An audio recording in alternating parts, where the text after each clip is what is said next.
Hello everyone and welcome to the second in fact, episode of the Mailbox. Catchy, very original title, I'm well aware. Sorry guys, I wasn't feeling particularly creative when I came up with that title, but it's stuck now, unless anyone can think of anything really catchy we could replace it with, which I'm totally open to, by the way. But yeah, here we are. The Mailbox, episode 2. It's been about... You know what? I was gonna say that it's been like a week since the last Mailbox episode, but that may not, technically speaking, be true because this may end up going up on Saturday. This video. Originally, it was going to be our thing where I put it up every Friday, but today I've not been able to simply because I've been uploading Fallout 3 for the past 24 bloody hours. And haven't been able to upload anything else, so most likely going to be a Saturday job this, even though I'm recording it on Friday, so never mind. But yeah, here we are. Got some more War Thunder going on in the background, as you can see. This time, hopefully, the video won't get bloody stuck halfway through and spend half the video being stuck on one frozen still, which is very annoying. Never mind. This particular game here you're seeing right now actually started off a really crappy one for me, actually. I don't think I even got a kill with this thing before I got it shot down. Bit of a shame, really. But the reason I saved the replay... Yep, there we go. Taken out by another Spitfire Mark 9. Oh, and one of those decidedly unclassy American versions as well. Good grief. Anyway. The reason I saved this replay, however, is because there is a particularly magical moment that comes a bit later on involving a bow fighter, and I'll point it out when we arrive at it. Anyway, so we got some more questions. I'm going to do my best to answer them, which kind of mean really I'll just goof off and go completely off topic for 40 minutes as is usual, and that will have to suffice probably. So yeah, probably, yeah, I'm extra special scatterbrained today anyway, because I've had practically no sleep at all, and then I got up today and suddenly realised, oh shit, it's Friday, I need to do a Mailbox, oh god. So here I am. Yeah, so I'm not 100% tip top right now. I've had a lot of cups of tea and they've not helped a lot at all. So no, never mind. Anyway. Oh dear. Oh dear, oh dear. So we got quite a few questions this time, so I'm going to try and keep it a bit briefer than last time. So anyway, let's kick it off without further ado. So we're starting off today with a bit of silliness, really.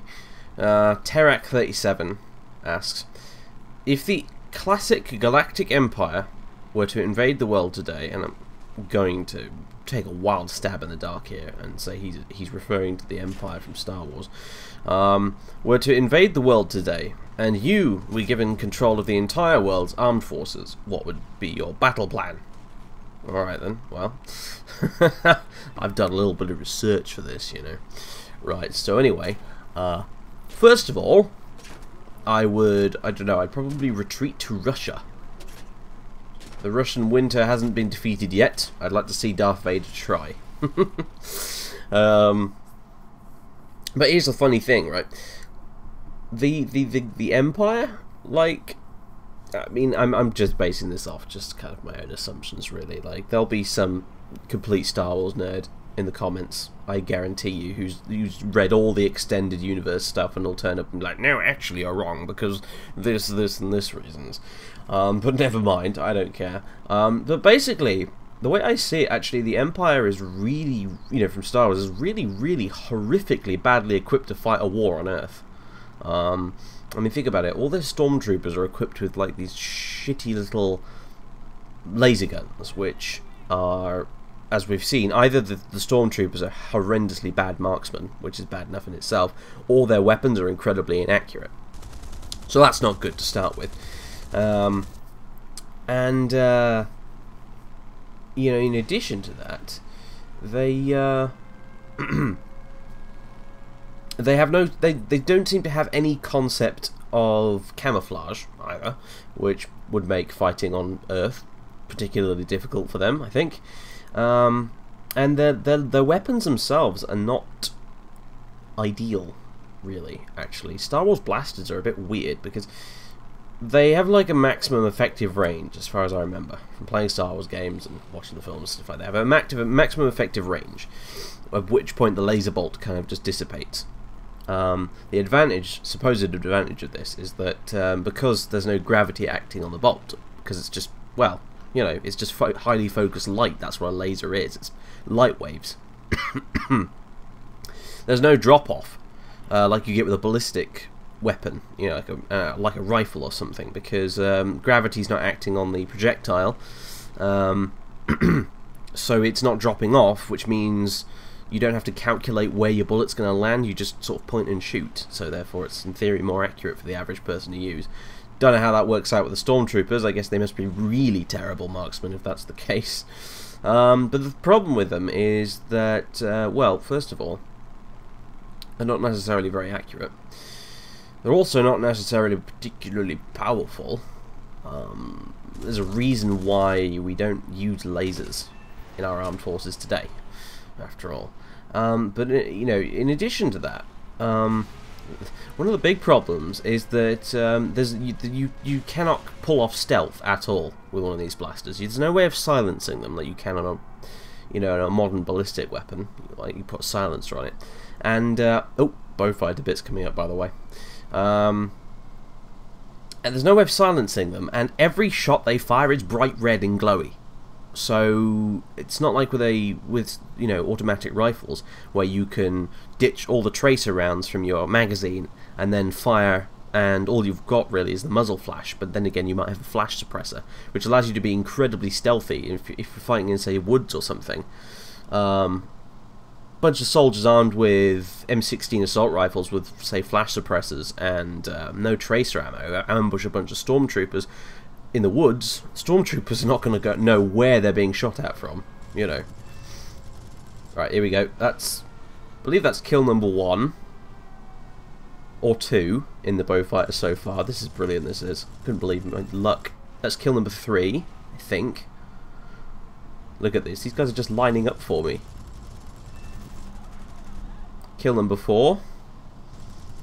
Coming back round again. That's kill number 5. And kill number 6. If I'm not mistaken, I might have been 5. I think it was 6 though. Yeah, I'm pretty sure it was 6.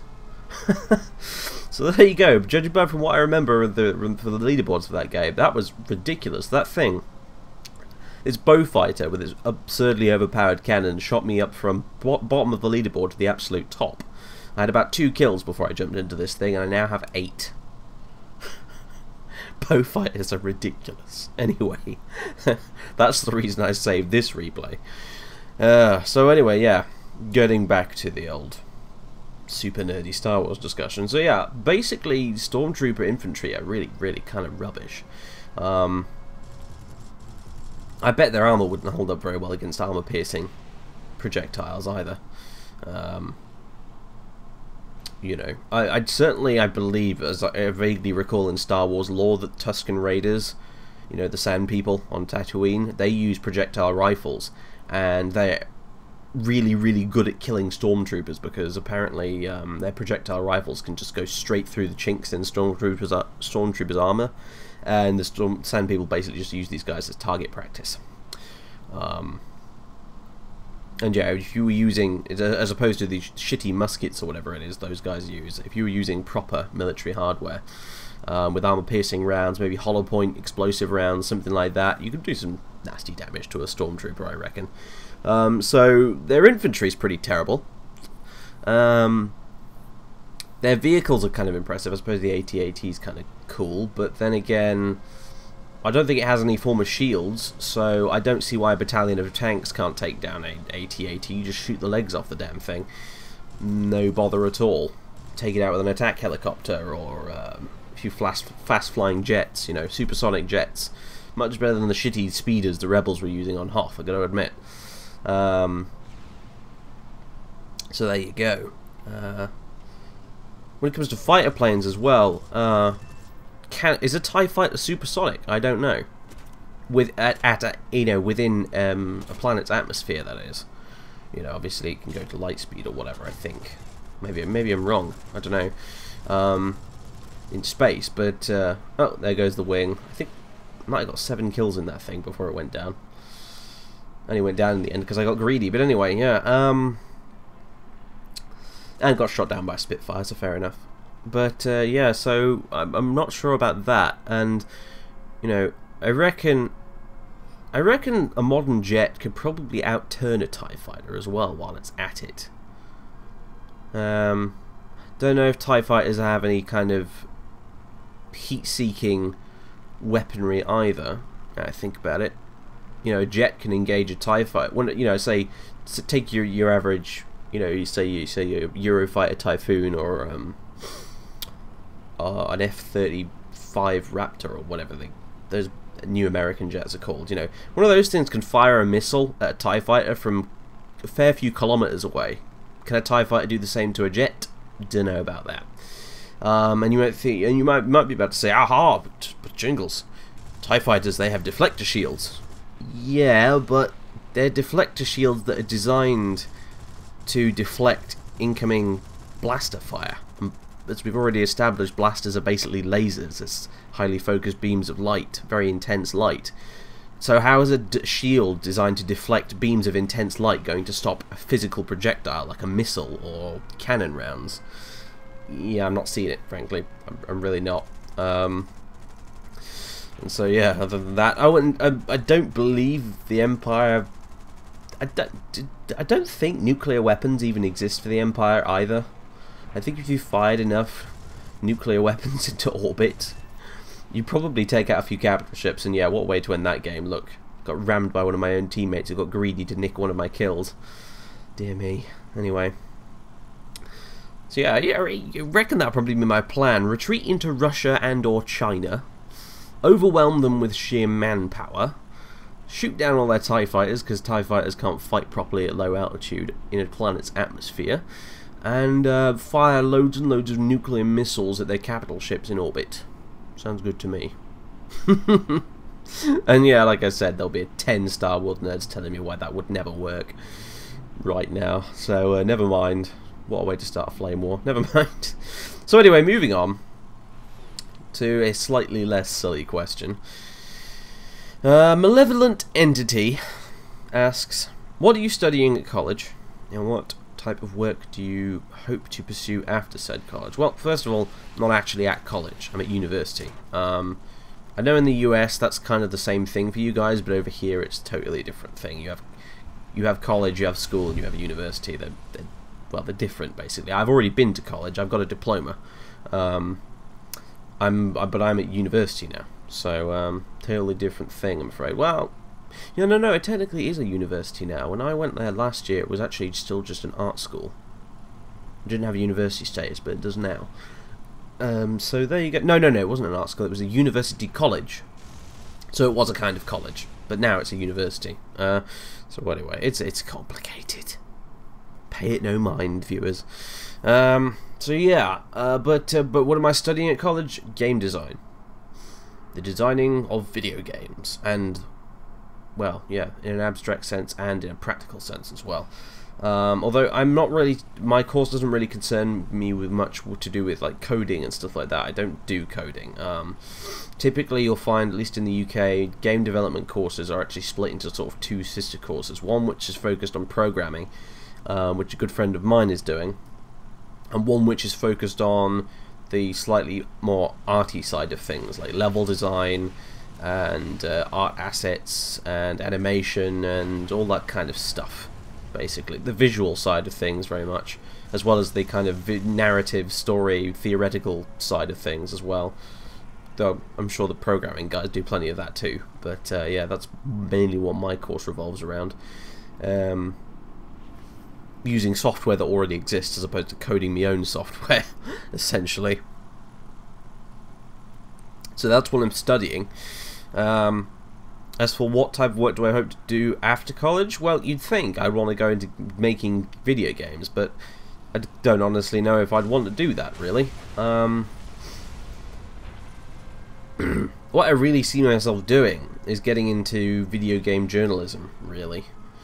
I already have a Let's Play channel, which is almost a kind of a window into that sort of world, really, considering a lot of this stuff these days is becoming much more YouTube-based, and it's coming out of the hands of the big, you know, magazines and reviewers like IGN and, you know, that kind of thing, and GameSpot and whatever. You have big YouTube personalities who critique video games now, and like guys like Yahtzee on the Escapist and Jim Sterling and guys like that. It's, you know, that's the kind of field I'd end up wanting to go into, I think, personally myself. That's what I see myself doing anyway. Of course, not going to be very easy, but I'm hoping doing a course in game design, which will allow me to actually meet and speak to people involved in the industry. I do believe we meet quite a few people from Crytek, for example, because Crytek has a base of operations in the UK, and we have guest lecturers coming in from those guys, and I believe we might end up going up to their offices and actually seeing them making games and stuff. So I will actually get to meet the guys, basically, who put together Crysis and Far Cry and all that kind of jazz, which should be pretty exciting. Plus we'll probably end up doing plenty of other stuff besides. I'm hoping we'll get to go to DreamHack, actually, as a bit of a school trip, if you like. I know the programming lot are doing on some of their courses, and some of them are actually going to, I think, they're going to Epic's offices as well in the UK, the Unreal guys. So, yeah, it's interesting stuff. It's interesting stuff. But yeah, like I said, I'm not sure I honestly see myself actually working on making games. There's far more money in critiquing them. I guess that's probably a bit of a sad thing, really, but there it is. And, you know, I don't know, failing that, I guess maybe I'll join the Navy, I don't know. I mean, I laugh about it, but I actually seriously considered it for a while. In fact, no, what I seriously considered to begin with was actually joining the Air Force. I considered the idea of becoming a pilot, actually, until I attempted one of their actual, you know, opening selection test things they do for people, which is mostly based around mathematics. And unfortunately, I'm terrible at mathematics, and flying a plane these days is kind of like, well, I think my dad once described it as trying to solve complex mathematical problems while driving a car at the same time. Something along those lines, and he's probably not wrong, frankly. I tried some of their practice opening tests for the selection procedure and failed miserably. I'd probably still get a job in the Air Force doing something far more mundane. But there's also the Navy as well, which kind of appealed to me. If it weren't for the fact that I've had a habit in the past of getting kind of seasick, believe it or not. But if it weren't for that, I think I'd probably enjoy the Navy, actually. Those guys get to do a lot of travelling around lots of really cool places around the world. It's a very tempting career path, actually. So there's that. But at the minute, that's really kind of very much a last resort. It's not something I seriously see myself doing. But I did consider it for a while. Look at this, by the way. I'm in my IL-2, 2 Messerschmitts on me, filling me full of lead. I'm just about to go down, but one of them gets greedy and smash. It's always satisfying when that happens. Tell ya, guy with the yellow nose must be cursing and swearing like crazy at his teammate right now. Oh dear. Still, it's funny when it happens to other people. Anyway, so yeah, that's your question answered, hopefully. So thank you for that. Luke Stronach asks another question. Do you watch... well, this is technically 2 questions, but whatever. Do you watch Doctor Who? Yes. I am one of those people who you will find generally spends most of his time kind of complaining that Doctor Who has gone to the dogs and isn't fun anymore and is pretty shit, but in spite of that, I actually still watch it whenever it's on. So yeah, I do watch it in spite of everything.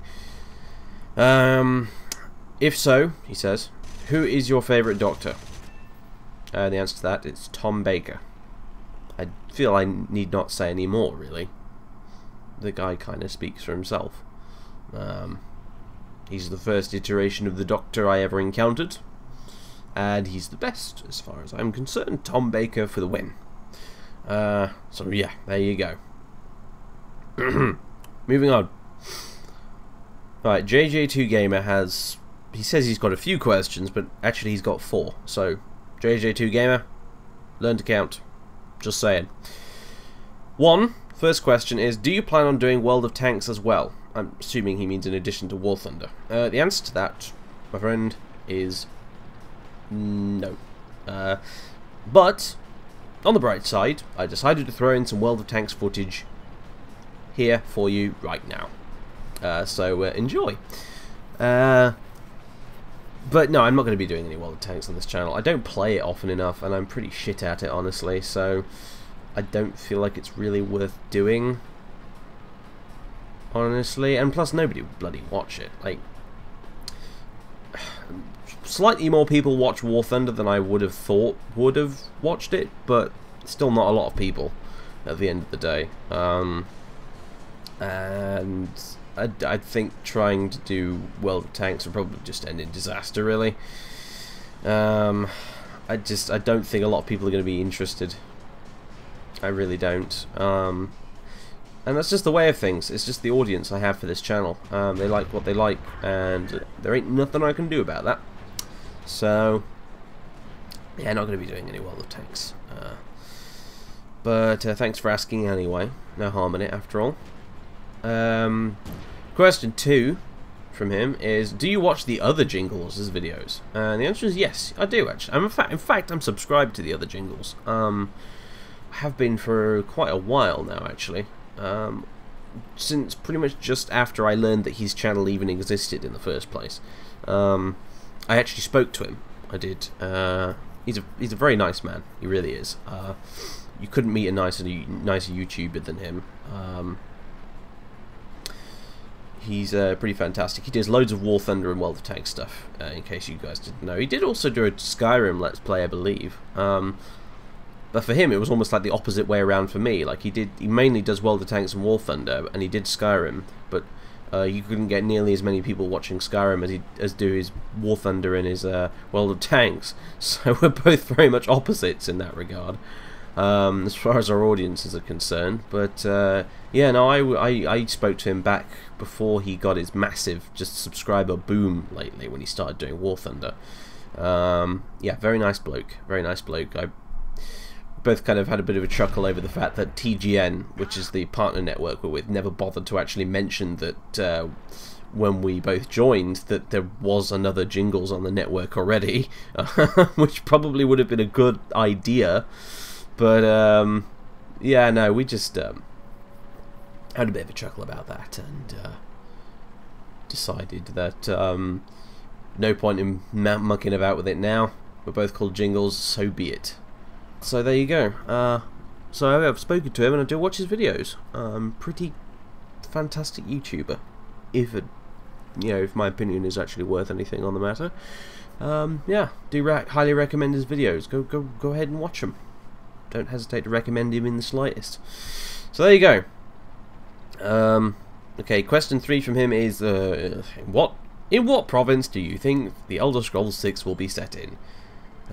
As if I haven't been asked this question 200 times already.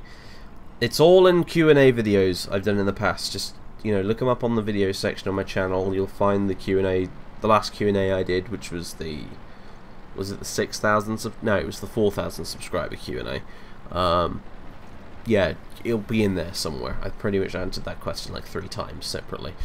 And his final question is, what do you think of World of Warplanes, and how do you think it measures up to War Thunder? Well, first of all, I think I did mention this once before, and I made my opinion pretty clear in that I don't think it's anywhere near as good as War Thunder. I think, personally, and this is just my opinion, this is, like, technically as a game, I think it's probably okay. It's got a lot of room to grow, but in my personal opinion, I think it's a bit of well, honestly, it's a pile of dreck. It really is. Certainly compared to War Thunder, anyway. For me, it's everything I don't want in a flight sim. I mean, you can barely even call World of Warplanes a flight sim, because it just sort of isn't, really. The planes in it have health bars. You know, health bars. On aeroplanes, like, I can just about understand that on tanks, in World of Tanks. You know, tanks have a hull that can only take so much stress before it goes down. But an aeroplane is very fragile. Very, very fragile, you know. The damage model in War Thunder here, where you've got the different locations of the aircraft which take damage, is much more realistic. It really is. For those of you who don't really play War Thunder, it works a bit like how limb damage works in Fallout 3, actually, weirdly enough. You have different parts of your aircraft which are like your different limbs in Fallout, and they each take damage separately. And having one of them completely destroyed will severely negatively impact the way your aircraft handles. Like, for example, you could have your fuel tank destroyed, which means you would leak fuel. You could have your engine destroyed, which means your engine basically cuts out, or worse, bursts into flames and explodes. Whereas in World of Warplanes, I don't know, that stuff may still happen, but predominantly the planes seem to have health bars, which you just shoot at them until they run out of health and then they die. Which seems very silly to me, really. I mean, if some people will enjoy that arcade style of play, but I don't. I really, really don't. So, not my thing at all. The other issues I have with it are, well, first of all, it has awful tech trees. And, you know, I'm aware that the game is still in its very early stages, and yeah, that's fair enough, but as it stands, the tech trees are pretty awful. They're full of just, I don't know, wargaming like to do this, but they're just full of loads and loads and loads of completely fictional aircraft, like crazy blueprint aircraft. The Germans are probably a really bad example of that. You know, but what's so insane about it is that the Germans have loads of fictional, made-up jet aircraft on their tech tree in World of Warplanes, and yet they don't have basic aircraft like the Stuka. They don't have the Ju-87 Stuka on there at all. It does not exist in World of Warplanes. I mean, I'm sure it will eventually, but what? Are you serious? Come on! Jesus Christ. Well, and the other big problem I have with it is that it doesn't yet include the RAF. You know, the British Royal Air Force. Why is that such a big deal? You might be thinking, oh, Jingles, you're only saying this because you're British and you like the RAF because you're British. Well, yeah, to an extent. I mean, I'll be completely honest with you. Yeah, obviously. But, come on, let's put things in perspective here. The first major, huge air battle of World War II, probably the first huge major air battle of that kind of scale ever, was the Battle of Britain, which involved the Royal Air Force and the Luftwaffe. And it was a battle which was not only significant in that it was the first air battle of its kind on that kind of a scale, but it was also an air battle which pretty much determined the fate of the entire Second World War. And yet, for some freaking reason, Wargaming decided that they weren't going to include the RAF in it from the get-go. They decided they'd go with America, Germany, and Russia, and Japan. I just... Why? I mean, Russia, fine. Wargaming are based in Russia, I believe, so that's to be expected. Germany, well, obviously. America, yeah, fine. Probably most of their players are going to be American, other than the Russians, and so you've got to pander to those guys, basically, otherwise no one's going to play your game. But other than that, you put the Japanese in instead of the British? I mean, the Japanese had some very nice aeroplanes, but their air force was not renowned in the same way that the RAF was. I mean, the Imperial Japanese Air Force just pretty much ceased to exist following the Second World War. You know, the RAF still exists to this day. The RAF, incidentally, is the world's oldest air force. As a professional, serious air force, as in it was separate from, you know, the Army or Navy. Like, for instance, you know, the US Air Force, the USAF, did not exist in World War II. You had the US Navy, which had its, aircraft and its pilots and its carriers and stuff like that. And you had the United States Army Air Force, or Army Air Corps, and I believe the Marines had their own aircraft as well. But it was the USAAF, United States Army Air Force. It was a subdivision of the Army. It wasn't its own branch of service, but whereas the RAF, pretty much just since towards the end of the First World War, was its own separate, distinct branch of service. They had their own uniforms and everything. So it is, in effect, the world's oldest air force, and again, it's not in World of Warplanes, because, I don't know, wargaming are imbeciles, frankly, in this respect. So there you go. I think that's utterly silly, and so yeah, not exactly a glowing review there for World of Warplanes, but you did ask, and I feel it's my duty, my responsibility, to give you an honest opinion, and my honest opinion is that I think it sucks. So there you go. Avoid like plague, do not touch with barge pole. There you go. That's just my opinion though, of course. So there you go. Thank you for those questions, JJ2 Gamer. Moving on. Publican90 asks, what's your opinion on the Fallout series? My opinion on the Fallout series, thank you for asking, is that it's awesome. I really like the Fallout series. Probably the best IP, that's standing for intellectual property, by the way, which is basically just a catch-all term for any kind of fictional universe, basically, that's used in video games or books or films or anything that's actually really come up in video games, full stop. It is one of the best, one of the most creative, and one of the most clever universes that's ever been come up with, and it's had some of the best games as well. Fallout 1, absolute classic. Fallout 2, I haven't played a great deal of, actually. I'm forcing myself to play it now, actually, and I'm enjoying it quite a bit. Fallout 3, obviously, is fantastic, and Fallout New Vegas is fantastic times 10. Brilliant games, very well done, very well written, everything I could possibly ask for in an RPG, and more. I'm a big fan of the Fallout games. Well, I say I'm a big fan. I'm a fan of the Fallout games. I'm not a massive Fallout nerd in that I don't know much. I don't know a terrific amount about the lore and that sort of thing. Probably know more than the average Fallout player, maybe, but I'm not a huge Fallout nut. But I really do appreciate it for those games for what they are, and I think the world would be a duller place had they not existed. So yeah, big fan of Fallout. Like it a lot. So there you go. Samantha Sparks asks, what's your favourite snack? Well, my favourite snack, I'm probably going to put in on the screen right about now, is those things. Kimchi noodles, in a tub. You really can't go wrong with those. If you want a snack, if you're really hungry, and you don't really want to make anything properly, you just cannot go wrong with kimchi noodles. I think that's just the best sort of snack. Well, yeah, snack devised, known to man. In fact, I've not had there's not been a huge number of occasions where I've actually had these things, but when I do have them, they are just gorgeous. You go through an entire box of these things in just about, in like an hour. You just eat one after the other after the other. They're so addictive, and they're so tasty. Fantastic.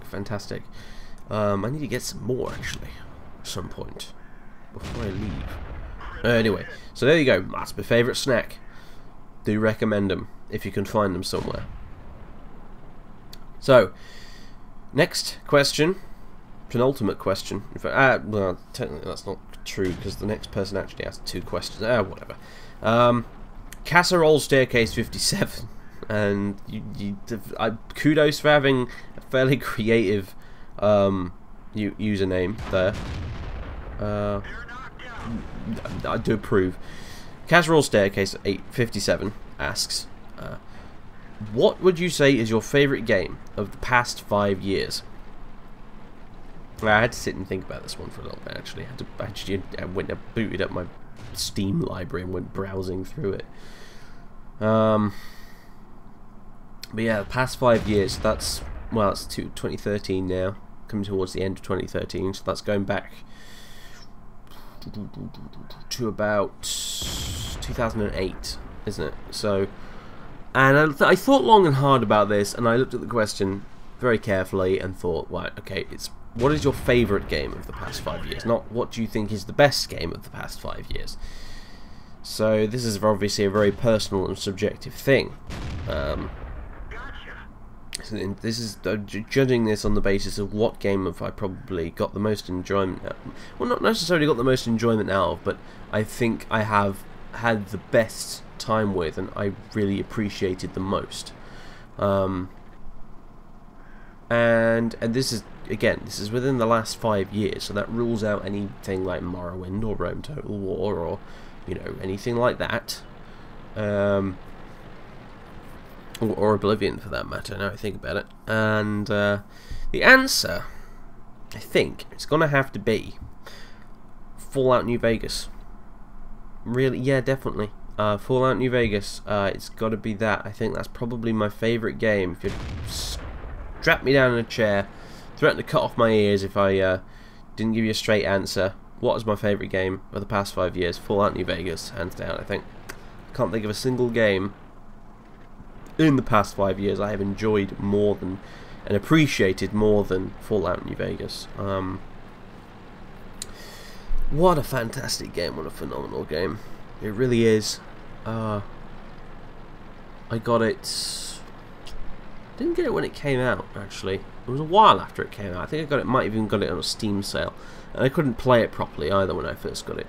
It wouldn't run very well on my shitty old computer I had at the time. But not long after that I got an upgrade and I was able to play it properly and appreciate it properly. And I thought it was such a fantastic game. It's of that kind of little subgenre, that Bethesda style open world, you can interact with almost anything RPG type game. It's got to be my favourite type of game ever devised. I love it. They're so unbelievably immersive. You can lose hundreds of hours in those things.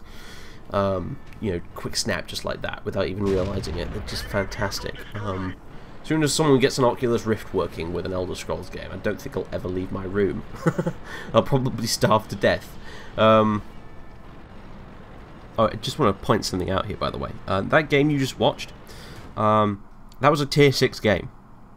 So, and I was the only tier 4 tank on my entire team. The tier 4 guy on the other team was a scout tank. So he was doing scouting stuff, so there was a reason for him to be there. But me, my little tier 4 Hetzer, got shoved into that thing, that little melee, loaded that thing up, saw the tanks on either side and thought, oh Christ.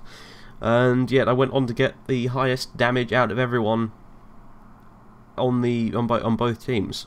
I mean, we lost, and I feel like that was partly my fault because I didn't push aggressively enough towards the end there, trying to get those guys out of our end zone, but still, come on.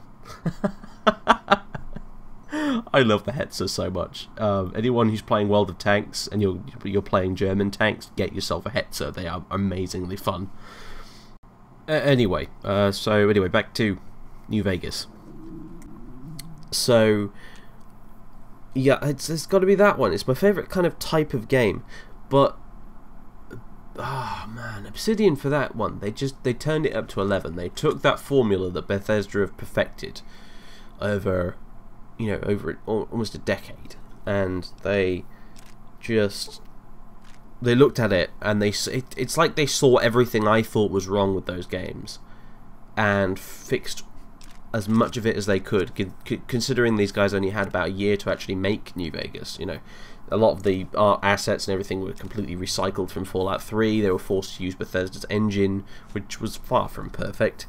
It's not the game it's not the perfect Fallout game they could have made. If they'd had more money and if they'd had more time, I bet Obsidian could have made something truly mind-bogglingly good.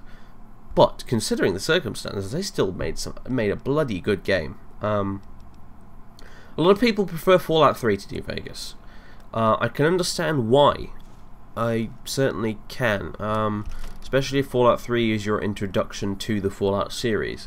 New Vegas will probably feel like it's going off on a completely different track, and it doesn't quite feel familiar, and you're not really sure you like it. But if you're someone like me who did actually start with Fallout 1 originally, I didn't play much of it at the time, but that was my introduction to the Fallout series, Fallout 1. And then later on went to play Fallout 2.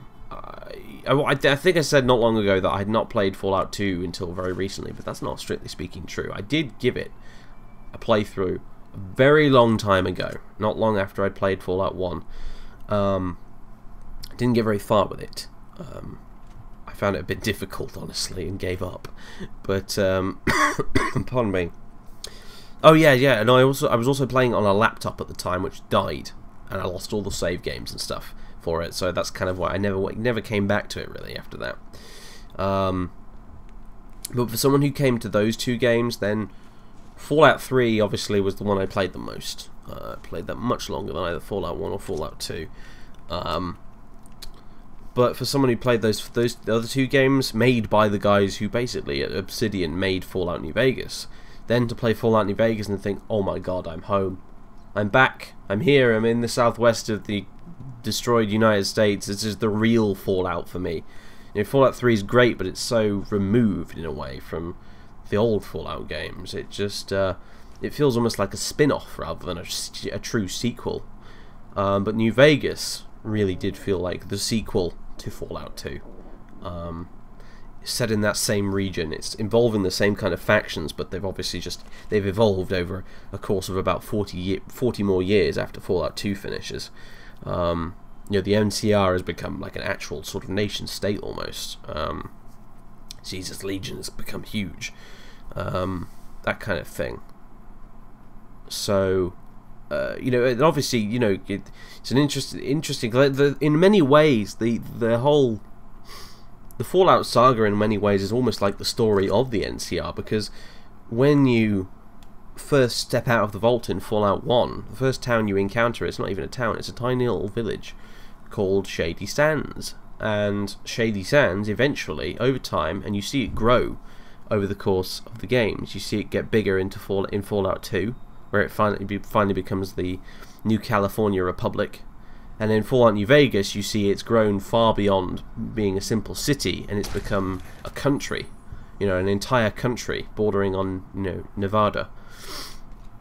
And you know, when you get into New Vegas, and this is one of the first things I kind of felt about it, one of the first impressions I got from it when I played it originally, is that I feel like I'm going into a world that's an actual world with people in it, and you know, it with a kind of some vague semblance of civilization, some sort of society. I feel like I can become more immersed in it. And you know, don't get me wrong, I love Fallout 3's wasteland, because it's a true wasteland. There's just it's a dead world, you know. It's complete barbarism. There are two settlements which pass for some semblance of civilization, being Megaton and Rivet City. And one is just people squatting in an old aircraft carrier, and the other one is just, you know, a corrugated iron shanty town built around a unexploded bomb, you know. When you contrast that with places like Reno in Fallout 2, it's, you know, the difference could not be more huge. You know, in many ways, I feel like New Vegas is more like a Mad Max kind of a world. Specifically, I'm thinking of the first Mad Max film here, where there is some vague semblance of civilization, but it is for the most part still very anarchistic. But and then you have Fallout 3, which kind of almost feels like it's more like Cormac McCarthy's The Road. It's a really dead world, a really depressing world, populated by cannibals and raiders and, you know, all sorts of horrible things. And you know, and there's something really great about that. You know, going around ruined DC, downtown DC, going through all the buildings, all the rubble. You know, it's fantastic. The ruined metro stations are they're so brilliant. The ruined metro stations, fantastic. One of my favourite kind of gaming locations ever. I've had the pleasure to explore. But I have to admit, I really do prefer New Vegas's world, if you like. It has more flavour to it, if you know what I mean. I'm using some really bloody pretentious terms right now. I'm conscious of that fact, but shut up. I'm really tired, and I'm struggling to explain this properly. You know, and to boot, it had, you know, it had much better written dialogue, I feel, and a much better storyline, and crucially, Obsidian did something which Bethesda have never done, or at least they've not done in a very long time, which was go back to Fallout's RPG roots and treat the game like a real RPG. You know, you had multiple branching quest lines. The main quest line, if you like, had multiple branches which went off in different directions, and you had multiple different endings. And each within those different endings, you had multiple ways of solving the final confrontation as well.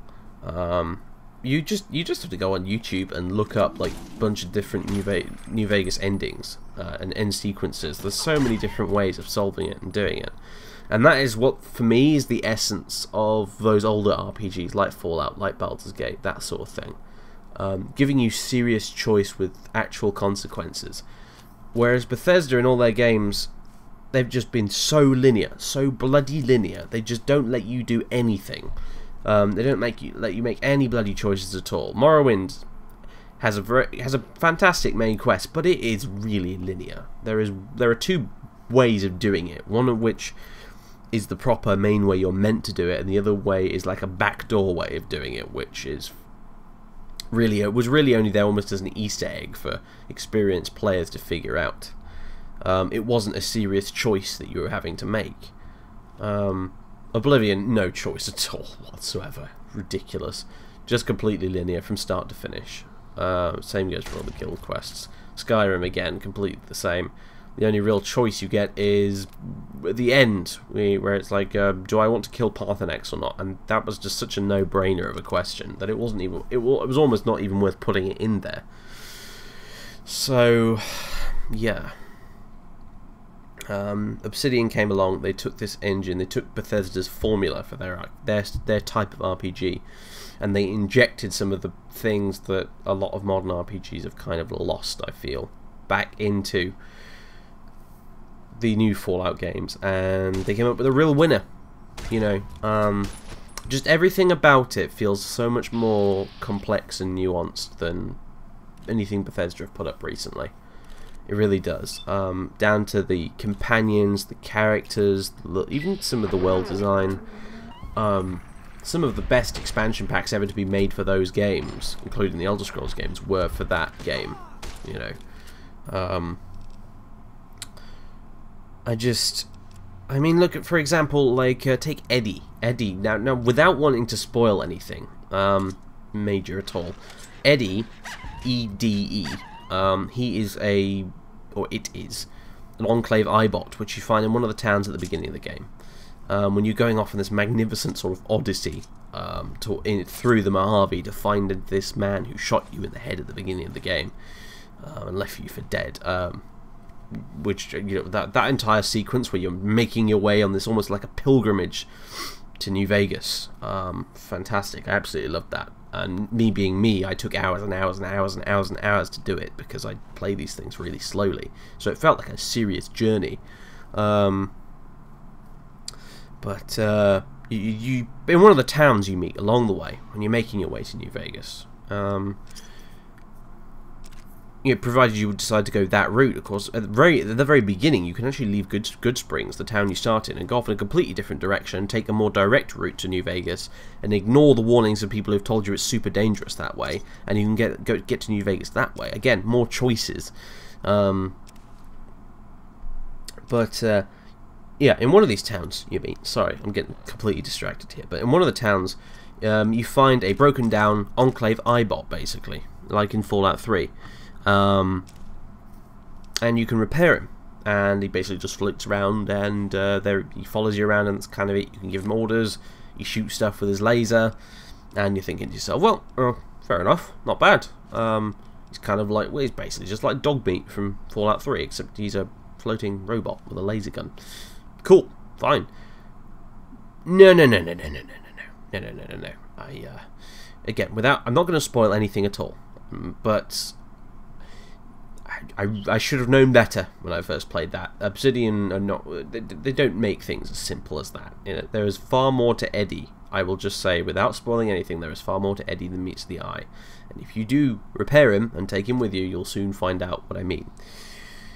And that really there, Eddie, is a perfect example of what I'm talking about when I'm talking about New Vegas, in terms of how it measures up compared to Bethesda's games. You know, I might get some flack for this, but like, just the characters are really well written, and another great example of a fantastically written character in that game is Caesar himself, Kaiser. I forget what his actual name is, his real name. Begins with an S, I think, as I recall. But Kaiser, yes. That is the correct spelling, by the way, Kaiser. That's not just the NPCs in the game being ignorant and mispronouncing his name. No, Kaiser is actually the correct Latin spelling. There is no soft C in the Latin alphabet, so the Romans would have called Caesar Kaiser as well. So, yeah, actually, it's all the guys in the game that are saying Caesar that are getting it wrong, believe it or not. But yeah, again, another fantastically written character, one of the best villains, and it's one of my favorite. This is probably my favorite game of the last 5 years. And Caesar in Fallout New Vegas is probably my favorite villain of the last 5 years as well. That guy, there is so much depth to that character, and he's so well written. His dialogue is just magnificent. It really does harken back to the old. And Legate Lanius as well. He's a fantastic example of that. Encountering Legate Lanius instantly gave me flashbacks to Frank Horrigan from Fallout 2. People who've played Fallout 2 will get precisely what I mean by saying that. For those of you who haven't played Fallout 2, what are you waiting for? It's on GOG.com. It's really cheap. Go play it. You'll love it. It's awesome. But Caesar, yeah, really well written.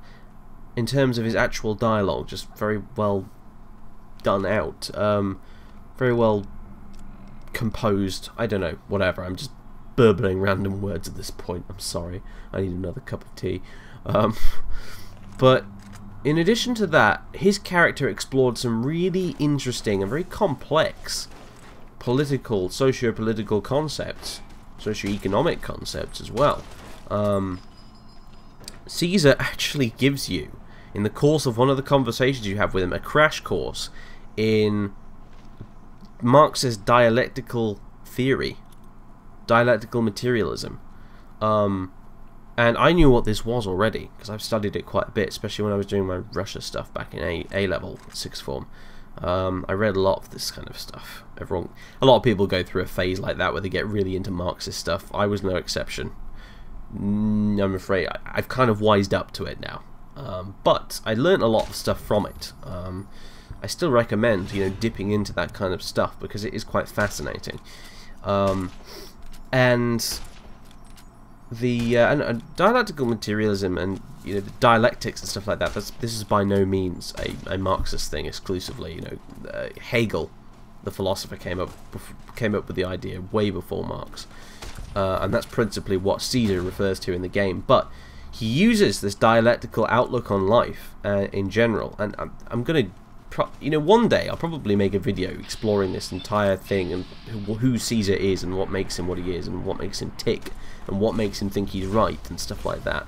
But suffice to say, to cut a long story short, the reasons for why Caesar's doing what he's doing are made through the dialogue and through the reasoning that Obsidian have put into it, and it's done in such a way that at the time it made me sit back and think, whoa, these writers, they're really clever. They know their shit, these guys. These aren't, your average lazy Bethesda writers, the guys who worked on Skyrim, which were perfectly serviceable, don't get me wrong, but they weren't amazingly special either. But no, these guys, you could tell from reading Caesar's dialogue that, okay, these guys really, they've done a lot of reading around the subject. And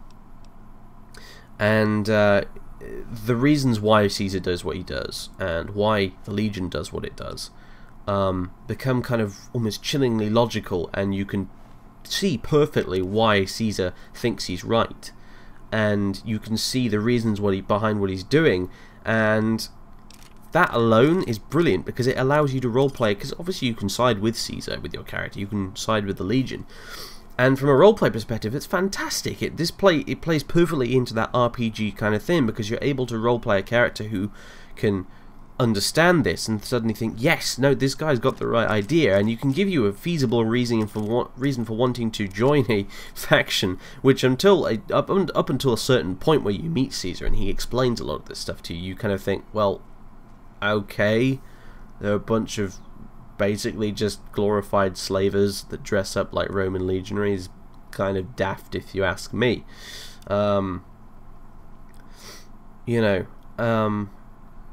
But again, Caesar, like Eddie, is just a kind of a microcosm of everything I like about New Vegas compared to all the Bethesda games. It's like the open world Bethesda style RPG for the thinking man.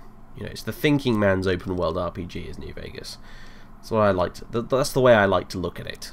And because that's my perfect kind of game in many ways, that's why it's my favourite, I think, for the past 5 years. So there you go.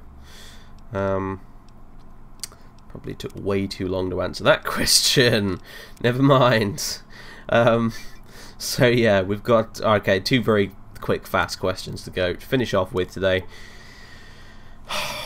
These both come from S. Priested. He actually had 3 questions, but the first one was, again, it was, what problems do you think Tier 6 will be in? At least I think it was. And again, go look at my old videos. I already answered this a bunch of times. But he had 2 more questions. First of which was, can we get a real-life picture of you? Well, you don't need one. I believe I did 1 or 2 update videos a while ago, earlier this year.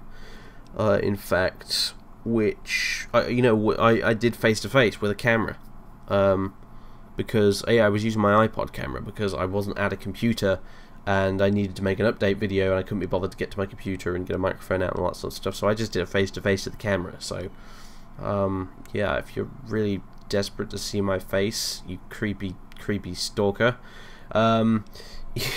you can go look for some of the old update videos. There's 1 or 2 of me actually showing my face to the world. So if you're really that curious. And his final question was, what is your favourite drink and food? Correction, sir. What are your favourite drinks and food? What is your favourite drink and food? You know what? That's a grammatical nightmare. I'm not even going to touch it. But anyway, favourite drink? Iron Brew. Hands down. Easy. Easy. If we're talking strictly non-alcoholic, anyway. If we're going to start getting alcoholic, then we'll be here all day. But yeah, no. So when it comes to soft drinks, Iron Brew, hands down. Magnificent drink, brewed from Garders in Scotland, don't you know? Yeah, no, I've loved that stuff for years. Banned in the, well, not strictly banned, but illegal in the United States of America is Iron Brew. It doesn't pass health requirements, I believe. It's too full of sugar. I think there were concerns that Iron Brew would send children completely hyperactive or something, and therefore it's not allowed to be sold in the United States, Iron Brew. So there you go. So tough luck, America. It's my favourite drink, but you guys aren't allowed it. But we are. So yeah, woo, go Europe. Mind you, I don't know if I don't think Iron Brew has ever made it out of the UK. Now I think about it, so there you go. Probably a miracle it made its way out of Scotland in the first place, but there you go. Lovely stuff. It's bright orange, looks like something out of a Fallout game. It's fantastic. So there you go. Oh, favourite food? Almost forgot. Curry. Oh, it's not even a contest. Absolutely, it's got to be curry. I love my curries. Yes, it was so. I'm fairly competent at cooking curries. I know a good curry when I taste one. I feel sorry for people living in America because I'm reliably informed that the curries you guys get over there are awful. Like the ones you can buy from shops and supermarkets and stuff. Ugh, No. Thankfully, even a supermarket bought curry in England is fairly passable, really. Worst curry I ever had was from a really seedy takeaway, and even then it wasn't so bad. I didn't eat the whole thing. But I love curries. They're easy to make, and they're so versatile. It's such a versatile dish. It really is. You can make a curry out of anything. You can make it out of chicken. You can make it out of pork. You can make one with beef in it. You can make one with chickpeas in it. You can make one with lentils in it. You can make one with vegetables in it. You can make one with horse in it. You can make one with elephant in it. It doesn't matter. You can make anything. You can make a curry out of anything. Wonderful, wonderful, wonderful stuff. Comes in many shapes and sizes, and they're all lovely. Except for maybe the horse one. You know what? The horse one would probably be good. I've had horse before, believe it or not, viewers. When I went to France a few years ago, probably more than a few years ago now, actually, but I had a horse steak in France, and it was very nice. I have to say. It's like a very rich, chewy steak. From a cow, that is, you know, beef steak. It was really, really good. I've even had horse burgers, which were also very delectable. So there you go. I can't understand why there's a stigma against eating horses in the UK. No idea. Horses are fantastically good eating. They really are.